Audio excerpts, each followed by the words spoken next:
인사합니다. 사랑합니다. 감사합니다. 감사합니다. 오늘 본문 앞에 있는 13장에서 23장까지 보면요, 하나님께서 이방 나라 10개국에 대해서 이제 심판하신다고 얘기합니다. 그리고 이 심판의 내용에 대해서 나온 것이요, 이사야 13장에서 23장까지의 내용입니다. 그 가운데 오늘은 15장입니다. 누구의 심판입니까? 바로 모압이라는 족속에 대한 심판입니다. 이것은 15장과 16장에 두 장에 거쳐서 나오는 내용인데, 왜 하나님께서 모압에 대해서 심판하느냐에 대해서 나눠보고요, 그것을 통해서 우리의 삶 가운데 적용해보고 말씀을 마치겠습니다. 먼저 우리가 알고 있는 이방 나라 10개국 가운데요, 바벨론이라는 나라, 아수르라는 나라, 블레셋이라는 나라가 있었습니다. 이 세 나라는요, 이제 하나님의 심판한 이유가 바로 한 가지였어요. 바로 바벨론도 아수르도 블레셋도 바로 교만했기 때문에 이 교만을 통해서 하나님이 심판했습니다. 그렇다면 문제드립니다. 교만죄라는 것은 어떤 죄일까요? 아니요. 교만이라는 것이 과연 죄가 되겠습니까? 교만죄라는 것은요, 도덕적인 죄는 아닐 겁니다. 하지만 하나님의 관점에서요, 교만죄라는 것은 이런 겁니다. 내가 인생의 삶에 있어서 하나님과 관계없이, 하나님과 상관없이 살 수 있다라고 하는 마음을 가지고 내 마음대로 사는 그 모습이 바로 교만죄라는 겁니다.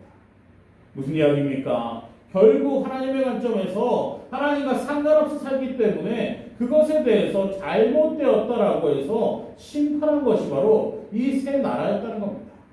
그런데 어떻습니까? 이 모압에 대해서는요, 심판이 조금 차이가 납니다. 이 심판하실 때요, 하나님이 조금 이상한 모습을 보여주기도 합니다. 어떤 모습입니까? 우리 5절 같이 봅니다. 5절 다 같이 보겠습니다. 5절 본문 5절 다 같이 했습니다. 시작. 내 마음이 모압을 위하여 부르짖는도다. 그 하나님의 소알과 게르갈라의 산장에 지옥까지 이르고 울며 그의 빗갈길로 올라가며 호로나임에게서 해방을 부르짖으니. 아멘. 뭐라고 합니까? 앞에요. 내 마음이 모압을 위하여 부르짖는도다 라고 합니다.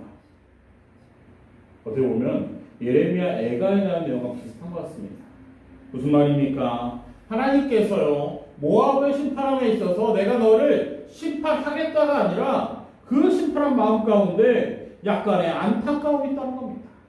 뭐라고요? 내 마음이 모압을 위하여 부르짖는도다 하면서 안타까운 가운데 모압에 대해서 심판을 행하겠다라고 얘기합니다.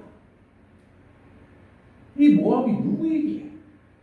이 모압 족속이 도대체 누구이기에 하나님이 그들의 심판함에 있어서 블레셋에 대해서도 다른 어떤 나라에 대해서도 심판할 때 그냥 심판했는데 왜 이 모압에 대해서 안타까워합니까? 모압 족속의 조상이 누구입니까? 아브라함의 조카였던 롯이 있었습니다.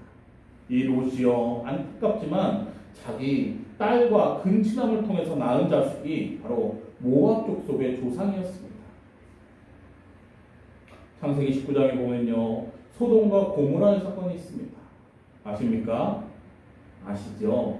우리 영화에도 많이 나왔지만 언제 소돔과 고모라가 무너질 때 여자들이 이제 도망을 갔다가 순간 뒤를 이렇게 돌아봤더니 소금 기둥이 되어지는 그 영화로도 만들어지고 막 많은 것이 나옵니다.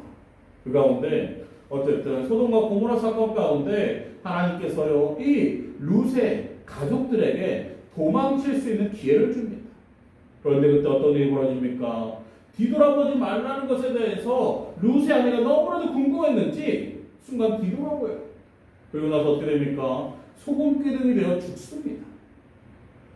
결국 룻과 그의 큰딸과 작은딸만 남습니다. 그 가운데 이 큰딸이 고민합니다. 내가 더 이상 대를 이을 수 없노라, 더 이상 남자가 없다 해서 이 큰딸이 계획을 세웁니다. 내가 아버지와 잠자리함을 통해서 아이를 가져 대를 잇겠노라. 그리고 이 큰딸은요, 두 번째 딸을 꼬십니다.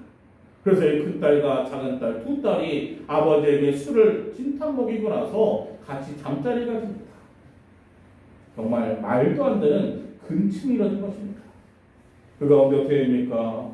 그 결론으로서 오늘 나오는 이 모압 족속의 조상이 바로 큰딸의 자식이고 우리가 알고 있는 암몬 족속의 조상인 베남이라는 사람이 둘째 딸의 자식인 겁니다. 결국 어떻습니까? 이 모압이라는 나라와 이스라엘이라는 나라는 한 핏줄이라는 거예요. 어떻게 보면 형제 나라이기도 하고 형제 족속이라는 겁니다. 그런데 이 암몬이요, 아니 모압이요, 이 이스라엘에 대해서 어떤 모습을 갖춥니까? 성경에 보면요, 민수기 22장에 보면은 출애굽한 이스라엘 백성에게 이 이스라엘 백성이 약속의 땅인 가나안을 향해서 가야 되는데 이 가나안에 가지 못하게끔 방해하고 저주하고자 하는 것이 바로 이 모압 족속입니다. 또한 사사기 3장에서도요, 이 계속해서 이스라엘 백성에 대해서 18년 동안이나 괴롭히고 있다가 마지막 사사 에웃에 의해서 죽임당하는 것이 바로 이 모압 족속입니다. 무슨 말입니까? 이 모압 족속은요, 분명히 형제의 나라임에도 불구하고 안타깝지만 계속해서 방해하고 괴롭히고 저주하고 있다는 겁니다. 그랬을 때 어떤 일이 벌어집니까? 하나님께서요, 이 아브라함에게 약속한 그것, 그리고 너의 후손인 이스라엘 백성에게 약속한 그것에 대해서 그 약속을 지켜줍니다. 오늘 본문을 통해서. 그 약속이 무엇입니까? 우리 주보에 나오는데요. 창세기 12장 3절 말씀입니다. 우리 다 같이 읽습니다. 시작. 너를 축복하는 자에게는 내가 복을 내리고 너를 저주하는 자에게는 내가 저주하리니 땅의 모든 족속이 너로 말미암아 복을 얻을 것이라 상징하라. 아멘. 어떤 약속입니까?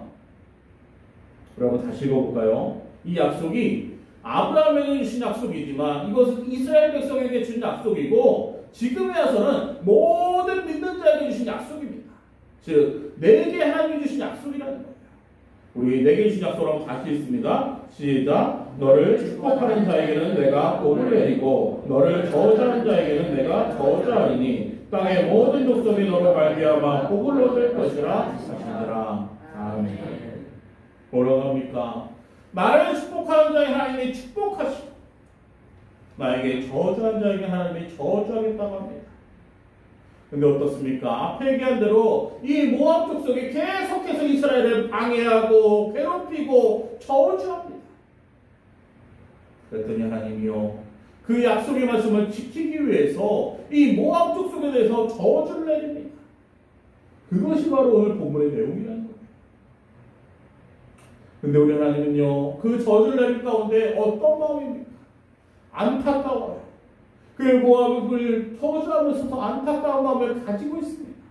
하지만 그 하나님은요, 그래도 불구하고 그 모압 족속에 대해서 심판을 단행합니다.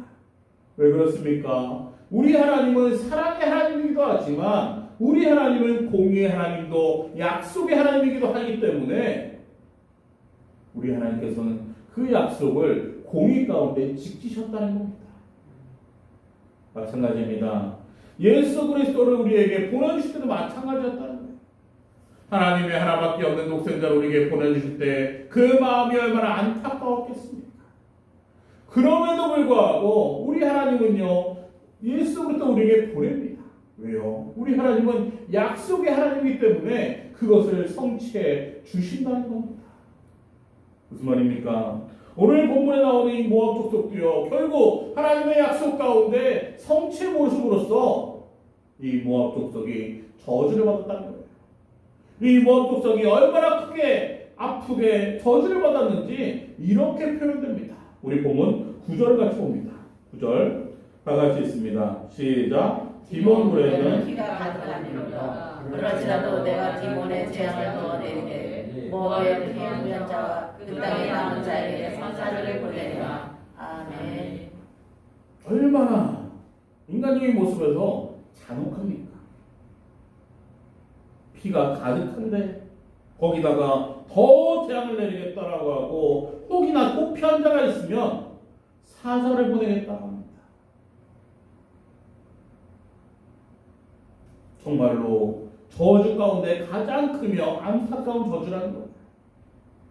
모압은요, 아무것도 남지 않습니다. 모압은요, 죽음의 모습밖에 남을 수밖에 없는 겁니다. 그러나 여러분, 모압이 멸망당한 이유가 무엇이라고 했습니까? 모압이 멸망당한 이유는요, 하나님을 몰라서가 아니에요. 모압도요. 이스라엘 백성 아브라함의 조카 롯의 자손이니 이스라엘 백성과 같이 하나님에 대해서 알았습니다. 하지만 그 하나님을 몰라서가 아니라는 겁니다. 모압이 심판당한 이유는 하나님을 몰라서가 아니라 하나님의 말씀에 귀 기울이지 않았기 때문입니다. 무슨 말입니까? 분명히 하나님께서 해라 하는 것은 하지 아니하고 하지 말라 하는 것은 하고 있었기 때문에 하나님의 관점에서 분명히 해야 할 것을 하지 아니하고 하지 말아야 할 것을 하고 있는 그 모습에 대해서 안타까웠기 때문에 하나님은요, 이 모압에 대해서 안타깝지만 심판할 수밖에 없었다는 겁니다.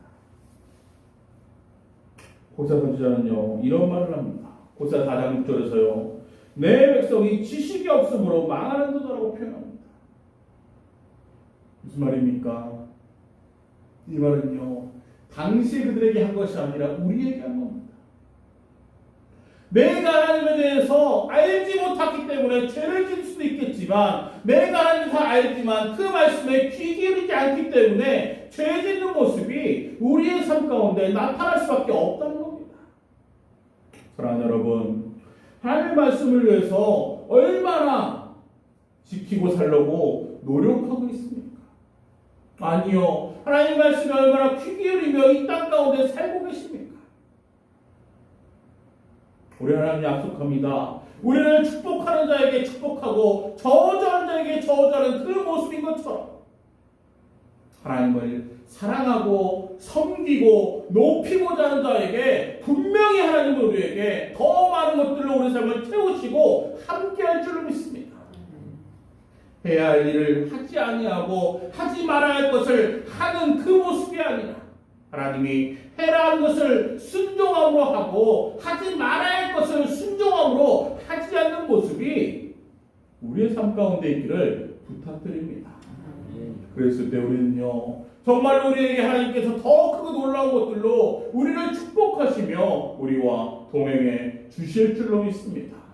그 하나님을 믿고서 정말로 하나님과 함께 동행하며 주님의 말씀을 사모하고 주님의 말씀에 귀 기울일 수 있는 모두가 될 수 있기를 주님의 이름으로 부탁드립니다. 기도하겠습니다.